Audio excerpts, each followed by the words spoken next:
Hey guys, how you doing? So it's kind of late at night now. It's got to 11 at night. I've just got in after a match against Ravenfield. No, it wasn't Ravenfield. Braithwell A team, and I'm playing for Chesterfield C. And I have the black pieces. And the interesting thing about this game is that it's the very first time that I've actually faced an Italian with the black pieces in all my over-the-board games. So kind of pleased about that, but let me take you through the game. I will describe my thought process. I will just take you through it, and hopefully you'll enjoy it. So we have an Italian. I've got the black pieces, obviously, and there's no prizes for guessing that we play the Russo gambit.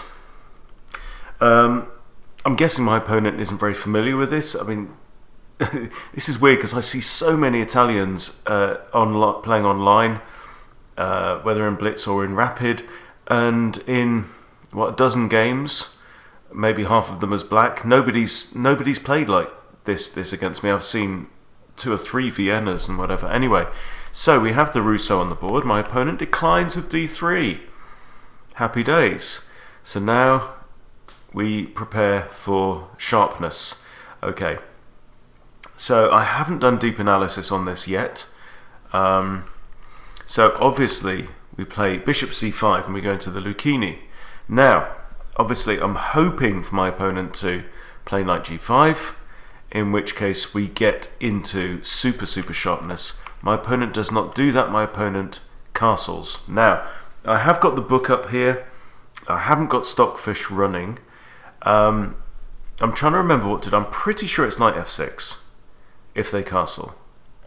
I think F4 is very tempting to try and shut off the bishop and kind of cramp white style on the king side, but from memory I think that is an inaccuracy. Just looking at the book here, Knight F6 is the most common move with 44% win rate for black, 52 for white. This level is 1800 to 2200 on Lichess. F4, the tempting F4 is 57%. That's actually better for white. So the best moves like A6 and D6. Okay, but Knight F6 is the most common with a reasonable rate. That's what I end up playing. My opponent now plays the unusual H3. So it's weird when you're playing over the board. But so my opponent's a bit older than me, maybe 10 years older than me, and I'm starting to get this feeling like, okay, even at this point on move 6, maybe he's a more conservative or a more timid player. I don't know. But H3 is obviously there to prevent my knight from coming into his space. I now push D6. It's the most common move. Fe is performs slightly better here for black, but I push D6. I just want to solidify with the idea of maybe taking here, and this pawn on H3 could actually prove to be a target at some point. My opponent now surprises me a little bit, so he's not playing timid suddenly at all and comes in with his knight. Now, obviously, I'm worried about Knight F7. Now this is a move that you want to see before white castles, because you can shut the door, invite the knight in. With when your knight isn't here, your queen can zip out here with a very common attack in the Lucchini. But here, I'm worried about this. Now, I can't castle out of it. I would love to castle out of it, put my rook on F8 and defend F7 with a rook. I can't do that because the bishop's gunning down on G8. So, what do I do? I'm thinking about how do I defend this square? Do I play rook F8, for example? What do I do? So, in the end, in fact, rook F8 is the most commonly played move here, because our knight defends the H7 pawn. Rook F8 is the most common move and wins 57 for black. Queen E7 is also good for black, but the move that I played is the second most common move, which is pawn to D5.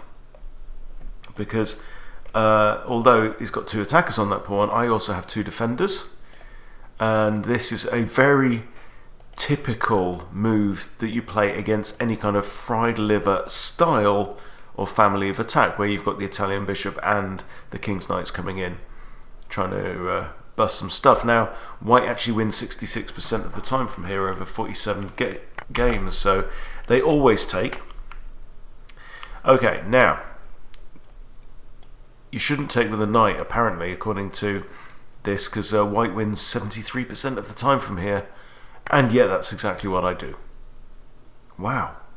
White wins 76% across all lines from here. Okay, so in this instance, Queen F3 is a very strong move, adding a second attacker to the knight. Knight C3 is strong, and the other one is Queen H5 check. Now, I'm not too worried about Queen H5 check. I was thinking about it because I thought, well, I've got pawn to G6 anyway, but they're all good for white actually. So in the game, he takes my knight. Obviously, I recapture now with the queen, and I'm starting to feel like, okay, I've got some activity. I've got a decent bishop here. I've got a reasonable pawn center, but look at my king. And my king's starting to look a little bit embarrassed there, stuck on this e-file with no white e-pawn, has to be said. And I'm expecting the rook to come across to e1 at some point soon. I'm starting to think maybe I should be thinking about castling. Now, opponent now plays knight c3 with tempo, attacking the queen, so I can't castle immediately. I drop the queen back to here. Now, I was thinking about what happens if they throw their knight into b5. I think my queen would just drop back to d7 there, and it's kind of it's a sharp looking position. They play rook e1 now, and here I think from typing this into my phone straight after the game, I think it's saying, Hunter, you really should castle now. You really should get the king safe. I've got reasonable defense over that pawn on e5. I don't do that. I decide to kick the knight, and the knight retreats to f3. And this position has only been reached once, apparently. And they played bishop d7, and white went on to win that game, and that's two players just over 2,000. So what have we got? We've got two, and now these squares turn out to be really, really critical, right? He's got two attackers on e5. I've currently got two defenders. And now I decide to play out my bishop to e6. And I thought about this. I thought about, does it belong on d7? Does it belong on e6? And I thought, well, I'm kind of more comfortable having junk in the way of that rook that's just gone to e1. However, it does turn out that this bishop, defended only by the queen here, on that square could be a bit of a liability. I think maybe bishop d7 would have been a better move. We'll look later on. But I want to get castled. I want to get my king safe. I figure if I can get castled, I'm going to be kind of okay. Opponent now pushes a3. And again, I have the opportunity to castle and kind of solidify. It feels like I've got quite a good representation in the middle of the board here. I've got my nice bishop in the Italian position, pinning the f-pawn. White has already made a slight concession in pushing this, and I still have a light squared bishop. You know, I think maybe the move here is just long castles or short castles, engage my rooks and compete in the middle of the board. But I'm worried about pawn to b4. But then I figure, well, look, I can drop the bishop back, or I can even push it forward to d4, right? And I figure I want to keep my bishop on this nice diagonal, so I decide to push pawn to a6, giving my bishop a couple of options of where to go.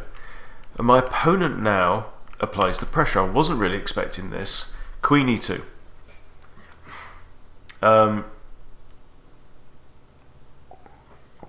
So now it's all about counting attackers and defenders, right? I've got one, then the queen, then the rook, lining up against e5. How many defenders have I got? Well, I've got the knight and I've got the queen. There's no pawn that can do it because I've played f5, haven't I? Of course. On like move 3. Yeah. So I've only got 2 defenders right now, but there are already 3 attackers. So what do? Well, I have a think. Bishop d4, defending this pawn from a third time from the rear. Okay. And still the king isn't castled. Opponent now plays bishop to e3, and here I have a think for 8 or 9 minutes. And I really have to kind of think this through. I think about, well, if I take the bishop there, they've got queen takes, and then they've simply got 3 attackers lined up against e5. And how do I summon up another defender? I don't know if I can. I've just eliminated one of my defenders, and this bishop's kind of in the way. But that is kind of how that's kind of the solution, in a sense, to this particular tactical issue. The bishop is in the way of the queen-rook barrage against e5. So right now, as it stands, there's only 1 attacker and 3 defenders. So this is kind of okay. So after a long deliberation, I decide to capture the knight on c3, because I'm expecting my opponent to recapture, and when he does, his bishop is still in the way.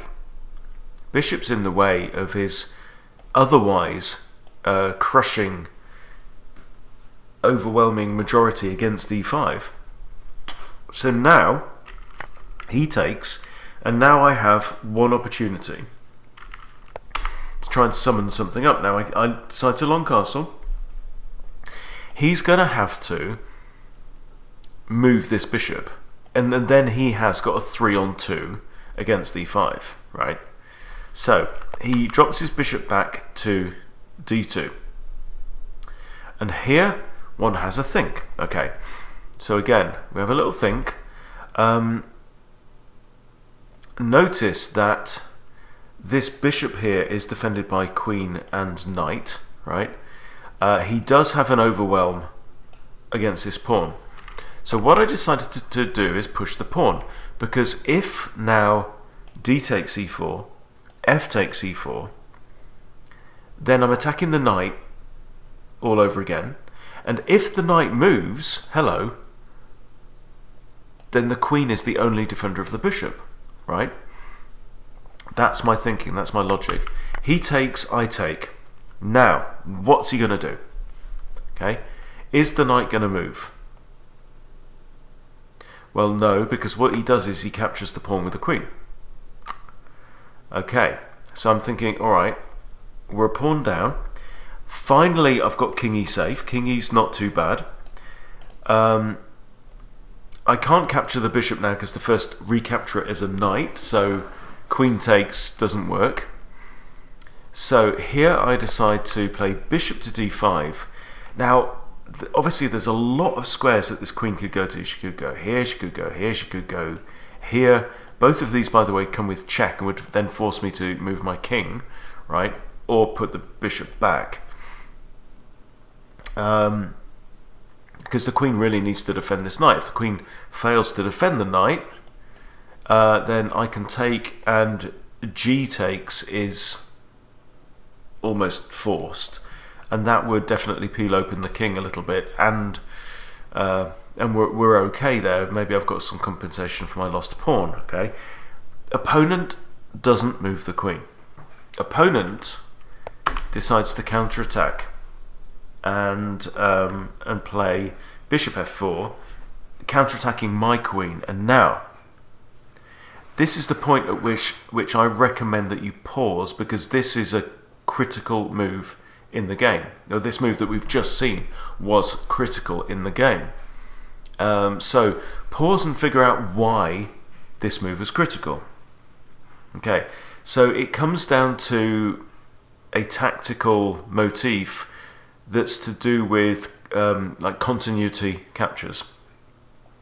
So I think for a little while, and I figure if I take the queen, right, they take the queen, I take the knight, he's going to have to mess up his pawns, right? That's really as far as my thinking got. I'm acutely aware of playing over the board that the amount that I can calculate in 2D it feels like it's an order of magnitude higher than in 3D. I'm just not used to it in 3D. So I decide to go for it, right? We'll pull the trigger. I figure, look, he's got doubled isolated c-pawns, right? If I can double these pawns here, then even though I'm a pawn down, I might be alright. I didn't see why this move bishop f4 was actually a blunder. But here's why it's a blunder. I took his queen, right? He took my queen, and now this is the thing, right? Yeah, my bishop's under fire, his bishop is under fire, but I get to capture another piece. And now I'm actually a piece up for a pawn. Okay, if he simply takes my bishop back, I take his bishop, probably with a rook, and he's got properly messed up pawns, and he's a whole piece down. So he then goes, oh, right, and literally I realised at the same time that what his mistake was, and he decides to do a desperado capture and capture on c7. I retake with the king, he takes the bishop, and now look, 1, 2, 3, 4 pawn islands. He is 2 pawns up, but he isn't really 2 pawns up, because he's got 4 sets, he's got 4 rearmost pawns to defend, and he's got 3 pieces to do it with. So he's got his work cut out, right? I, however, have 2 pairs of pawns, both of them connected, and I've got 1, 2, 3, 4 pieces really. Okay, so I bring my rook across to e8, trying to trade off. I figure if I can trade off a pair of rooks, we're okay. And he puts his rook up. I decided to lift my rook to e7. It's defended by the knight here. And my idea is maybe double up the rooks, capture, takes, captures again, win a pawn. Right? But after king g2, I then realise, hello, we've got a tactic here. Because if I take the rook, f takes e3, and yeah, he's managed to undouble his pawns, but that now allows this, because now I have a rook fork on king and pawn. His king comes forward, I grab the pawn. I'm treading quite carefully here, because I realise he does have a 3-on-2 majority here on the king side of the board.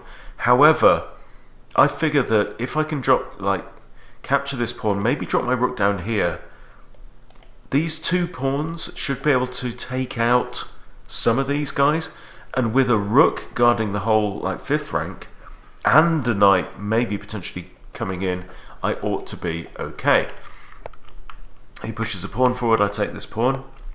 He pushes the king forward, and this actually proves to be the final move of the game, because now he stops the clock and resigns.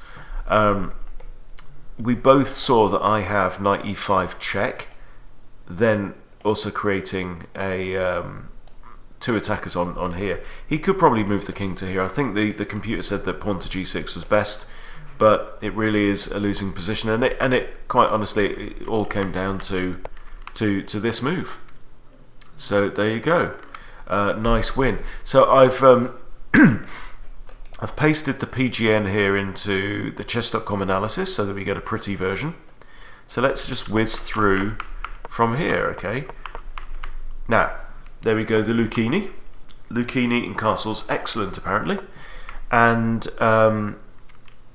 knight f6 is excellent. Best move is fe. Fe, how about that? Okay. Because obviously, you know, this knight's still in the way. The queen's not coming down to h5 with check. So, having said that, no, forget that. It's the difference between plus 1.49 and plus 1.47. So, utterly academic. Okay, anyway, knight f6, developing move, all good. This is a mistake. So he's just dropped his 1 pawn advantage there. d6 is now the best move. Good. Knight coming in is alright. Now here, like we saw, rook f8 is quite commonly played. I think also queen e7. Queen e7 just gets out of the knight fork stuff, because if he comes in, I can like just move my rook. Okay, I play d5 mistake. That's 2.2 in white's favour. Takes. I take another mistake, and that's plus 4. What should I have done? What should I have done here? Swung my knight round and attacked his bishop because his bishop's got almost nowhere to go. What if bishop comes here though? Then c6. Yeah, I guess my knight's covering that. This I know this is actually an idea. In some of these lines is to try and use this queen's knight to eradicate that light squared bishop. But anyway, we don't do that. I take. Now he takes, and that's a missed win. Apparently from here, he should have just pushed the d4 pawn.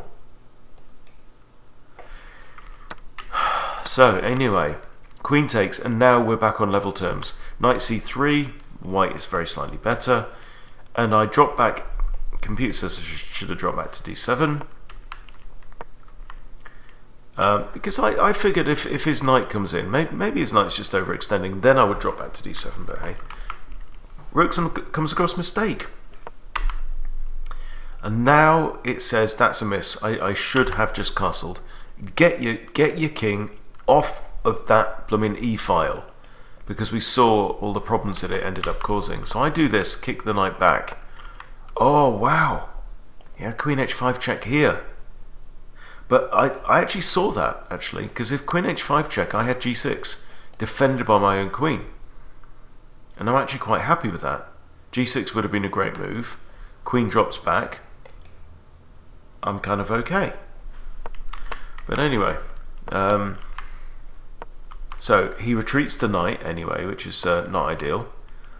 Bishop e6 again. I should have just castled, but I kind of fancied the idea of castling long and trying to make use of this pawn advantage, bit of a pawn wall here, get g5 in, and just go up and crush him on the king side if I can.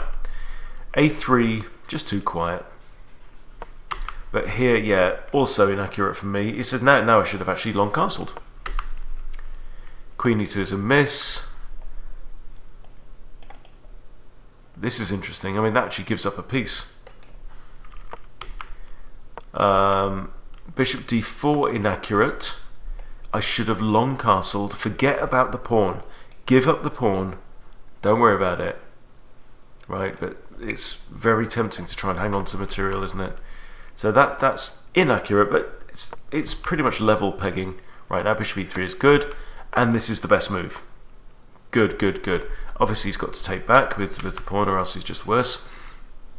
And now short castles is the best. I long castle, slightly inaccurate. Bishop retreating is a miss. He should have come forward to f. That's really unintuitive and unnatural. But anyway, bishop comes back. e4 is the best move. Takes. Oh wow, pushing. Pushing, even better. Okay. So we do this, we do this, we do this, and blunder. Right, and the point is that after takes, I can capture another piece, and then he's got a bind. Does he recapture? Does he save his piece? Because after his capture, yeah, it's the point is it's me. It's down to tempo. It's my turn. Right, he has to recapture my queen, and then bang, and he's a piece down. It seems so simple now we look at it, but honestly, I did not see this over the board. I did not figure this out over the board until this point. Right, when he does this, and I go, oh wow, I'm up material. Cool, you know. And anyway, so decent moves. This is all about just converting now, and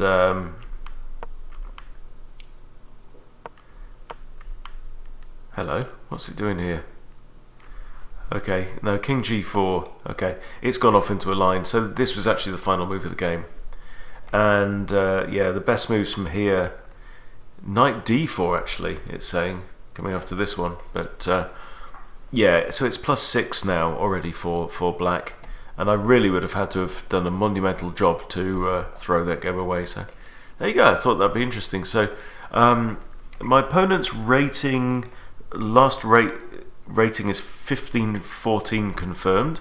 That's a little bit lower than mine at 1576. which is now confirmed. So I've got a K instead of a P for provisional, because it jumped around a little bit. But yeah, I did also lose my last game as well, so there we go. But yeah, very satisfying win, and we won the match 3-1 as well in the end. So hung around for a while to see the last game that actually ended up with the home player flagging at the end, but under a lot of pressure as well. So yeah, very enjoyable. Hope you enjoyed my account of it. Thank you for watching, and I'll see you later.